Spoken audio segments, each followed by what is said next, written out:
पूरा देश स्तब्ध है। विनेश फोगाट ने पेरिस ओलंपिक में कठिन अनुभव के बाद अब कुश्ती से संन्यास की घोषणा कर दी है, जिसके बारे में उन्होंने सोशल मीडिया प्लेटफॉर्म एक्स पर एक पोस्ट करते हुए लिखा कि माँ कुश्ती मेरे से जीत गई और मैं हार गई, मुझे माफ़ कर दो, मेरे सपने टूट गए हैं, मेरी हिम्मत टूट गई है, अब मुझसे मेरे में और ताकत नहीं है, अलविदा कुश्ती, मैं हमेशा तुम्हारा ऋणी रहूंगी।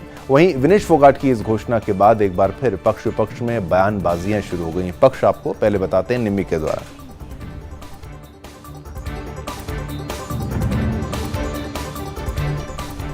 तो चलिए अब इस खबर पर पक्ष आपको बताएंगे और बता दें कि भारतीय पहलवान विनेश फोगाट का मुद्दा आज पक्ष की ओर से केंद्रीय मंत्री जेपी नड्डा ने राज्यसभा में उठाया, जिन्होंने विनेश फोगाट पर बोलते हुए कहा कि पूरा देश विनेश फोगाट के साथ खड़ा है। प्रधानमंत्री ने कुल उन्हें चैंपियन ऑफ चैंपियंस कहा है और प्रधानमंत्री की आवाज 140 करोड़ लोगों की आवाज है। दुर्भाग्य से हम इस सत्ता पक्ष और विपक्ष के बीच बांट रहे हैं। दुर्भाग्य से विपक्ष के पास कोई ठोस मुद्दा नहीं है जिस पर वे चर्चा करना चाहें और जिसके लिए सत्ता पक्ष तैयार हो। तो आपको बता दें कि लगातार ये बातें कही जा रही है कि पीएम मोदी ने भी कहा है कि फोगाट जो है वो चैंपियंस में चैंपियन है।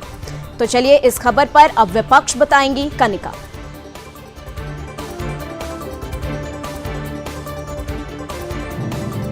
भारतीय पहलवान विनेश फोगाट के अयोग्य घोषित किए जाने के बाद और अब संन्यास के मुद्दे पर विपक्षी पार्टियां लगातार केंद्र सरकार पर निशाना साध रही हैं और इसी कड़ी में विनेश फोगाट के संन्यास पर बोलते हुए कांग्रेस सांसद प्रमोद तिवारी ने कहा, हमारा विनेश फोगाट से अनुरोध है कि विनेश जी, सब कुछ खत्म नहीं हुआ है। खत्म तो उस दिन भी नहीं लगता था जब आपको जाने नहीं दिया जा रहा था। परिस्थितियां बदली और आप गई, आपने उसे हराया।